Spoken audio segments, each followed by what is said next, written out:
Subscribe करें हमारे channel side by take को और देखें वन लाइनर क्वेश्चंस।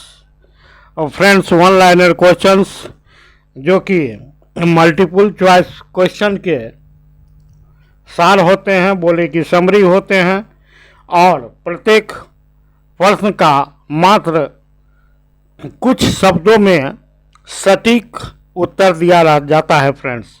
तो चलिए स्टार्ट करते हैं। यह बीपीएससी परीक्षा के लिए, पीटी के लिए स्पेशल है, साथ ही रेलवे, बैंकिंग और अन्य सभी परीक्षाओं के लिए जिसमें जनरल साइंस से क्वेश्चन रहते हैं उसके लिए भी काफ़ी महत्वपूर्ण रहने वाला है फ्रेंड्स।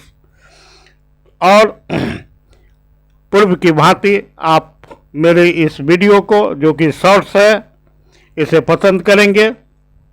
तो चलिए फ्रेंड्स बढ़ते हैं। पुस्तक द ओरिजिन ऑफ स्पीसीज किसने लिखी है? यह बीपीएससी में पूछा गया प्रश्न है फ्रेंड्स। Charles Darwin. प्राकृतिक वर्णन सिद्धांत किसने दिया friends? Theory of natural selection, तो वह भी चार्ल्स डार्विन ने दिया। जहाँ तक सर्वोत्तम की उत्तरजीविता का सिद्धांत किसने दिया फ्रेंड्स? वह भी चार्ल्स डार्विन ने दिया। उपार्जित लक्षणों की वंशागति का सिद्धांत किसने दिया फ्रेंड्स? लेमार्क ने दिया। उत्परिवर्तन का सिद्धांत किसने दिया? ह्यूगो डिवेरीज ने दिया। उत्परिवर्तन बोले तो म्यूटेशन, अर्थात जीवों के आंतरिक जीन में परिवर्तन, उसके डीएनए में परिवर्तन को उत्परिवर्तन कहते हैं, बोले तो म्यूटेशन कहते हैं फ्रेंड्स।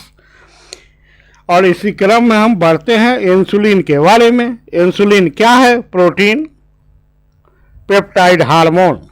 इंसुलिन की खोज किसने की? फ्रेडरिक बेंटिंग ने। इंसुलिन कहाँ से स्रावित होता है? अग्नाशय की आइलेट्स बीटा कोशिकाओं के द्वारा फ्रेंड्स इंसुलिन स्रावित किया जाता है।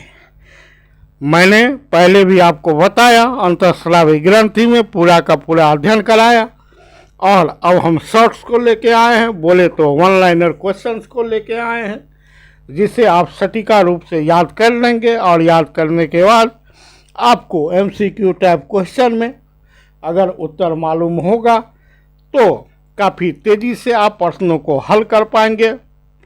आगे हम बढ़ते हैं। इंसुलिन में पाया जाता है जस्ता धातु, बोले तो जिंक हमारा नेक्स्ट है फ्रेंड्स। मानव तंत्र में इंसुलिन किसका मेटाबॉलिज्म, चयापचय नियंत्रित करता है? तो कार्बोहाइड्रेट का करता है, शर्करा का करता है। इंसुलिन की कमी से होने वाला रोग है फ्रेंड्स मधुमेह, डायबिटीज, या फिर पेनक्रियाज में किसी प्रकार की गड़बड़ी होने पर, या पेनक्रियाज से इंसुलिन हार्मोन के स्रावित नहीं होने की स्थिति में मधुमेह या डायबिटीज नामक रोग हो जाता है।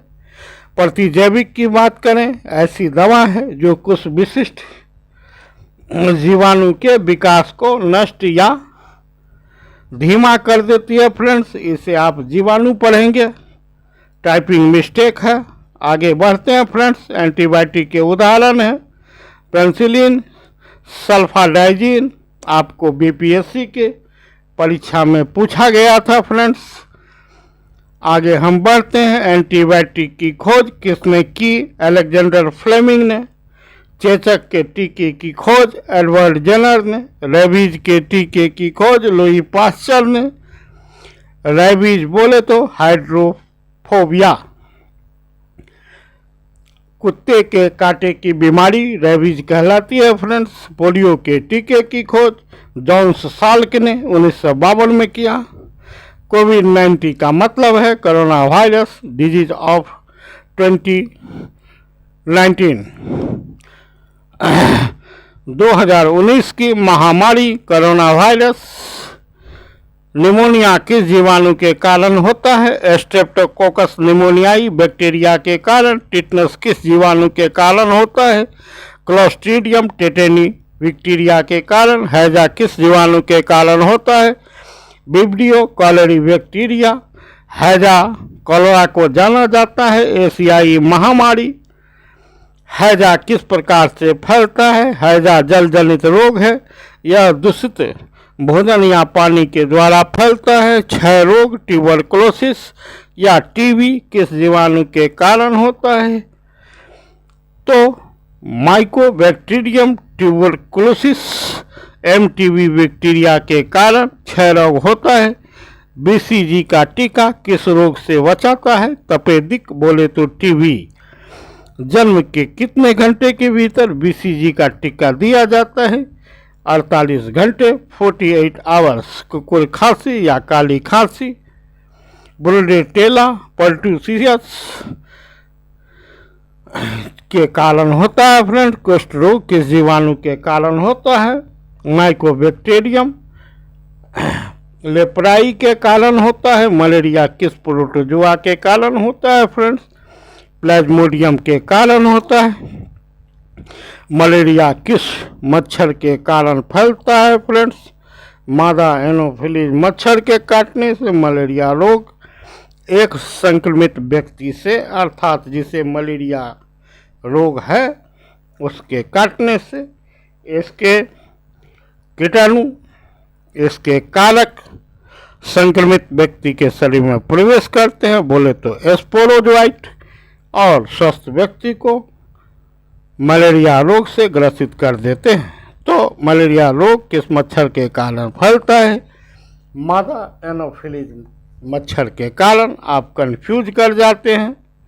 अगर ऑप्शन में दोनों का दोनों दिया रहता है तो आप जानेंगे किसके कारण होता है। तो प्लाज्मोडियम के कारण होता है। किसके कारण फैलता है? दोनों दो बातें हैं। तो मादा एनोफिलीज मच्छर के कारण।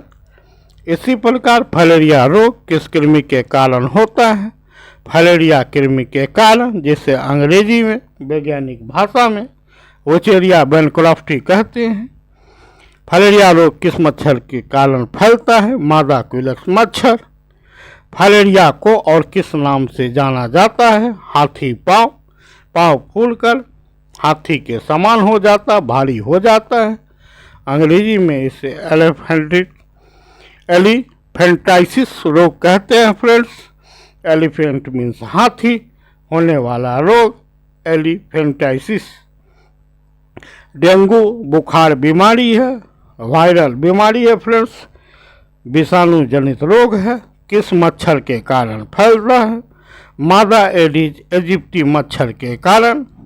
तीनों के तीनों बीमारी मलेरिया, फलेरिया और ये डेंगू मच्छर से फैलने वाली बीमारी है। आपको यह भी ऑप्शन में दिया रह सकता है कि मच्छर के कारण फैलने वाली बीमारियां कौन है? ऑप्शन में रहेगा मलेरिया, फलेरिया, डेंगू, तीनों के तीनों। आप सभी में को राइट आंसर मानेंगे और ऑप्शन को देखकर सही जवाब देंगे फ्रेंड्स। आने वाले वीडियो में बताऊंगा कालाजार के बारे में, निद्रा रोग के बारे में और सारी बातों के बारे में फ्रेंड्स। आगे बढ़ते हैं। कार्बोहाइड्रेट है तो चावल में, फल, अनाज, सब्जियों और दूध उत्पादों में पाए जाने वाला कार्बनिक यौगिक है, लेकिन चावल में सर्वाधिक मात्रा में पाया जाता है कार्बोहाइड्रेट फ्रेंड्स। कीट संवर्धन क्या है? कीटों की वृद्धि करने का विज्ञान। सेरीकल्चर क्या है? रेशम कीट का पालन। पीसी कल्चर क्या है? मत्स्य पालन। एपी कल्चर क्या है? मधुमक्खी पालन। लाख कीट संवर्धन क्या है? लाख कीट का पालन। वर्मी कल्चर क्या है? केचुओं का पालन, बोले तो अर्थवर्म का पालन। वर्मी कंपोस्ट क्या है? केचुआ से उत्पादित खाद वर्मी कंपोस्ट कहलाता है। जेनेटिक्स निम्न में से किसका अध्ययन है? आनुवंशिकता का और विचरण का अध्ययन है फ्रेंड। गर्भ में भ्रूण के विकास को जानने के लिए किस तरंग का उपयोग किया जाता है? पराध्वनि तरंगों का, बोले तो अल्ट्रासोनिक साउंड का। आंतरिक अंगों और ऊतकों की छवियों को उतारने के लिए किस तरंग का उपयोग किया जाता है? पराध्वनि तरंगों का। और यह एक ट्रायल वीडियो है फ्रेंड्स। अगर आप इसे पसंद करेंगे तो इसी प्रकार हम ऑनलाइनर क्वेश्चंस आंसर के साथ लाने का भरसक प्रयास करेंगे। यह एक अनूठा प्रयोग है फ्रेंड्स, और लगता है कि आपको एमसीक्यू से सटीक उत्तर चुनने में इससे बड़ा कोई अस्त्र नहीं हो सकता। अगर आपने हमारे सारे के सारे वीडियो का अध्ययन किया है तो मैं समझता हूँ इसमें से लगभग 95% से ऊपर क्वेश्चंस आपको आते होंगे। और चलिए हम आपकी सफलता को कामना करते हुए फिर अपने अगले पड़ाव पर कल आएंगे और ढेर सारे क्वेश्चंस जो वन लाइनर होंगे फ्रेंड्स, खासकर बीपीएससी पॉइंट ऑफ व्यू से जो परीक्षा आपकी आने वाली है रेलवे के लिए, ग्रुप डी के लिए, एसएससी के लिए, ये सारे एक पैटर्न को मैंने लाया है, इसे आप पसंद करेंगे।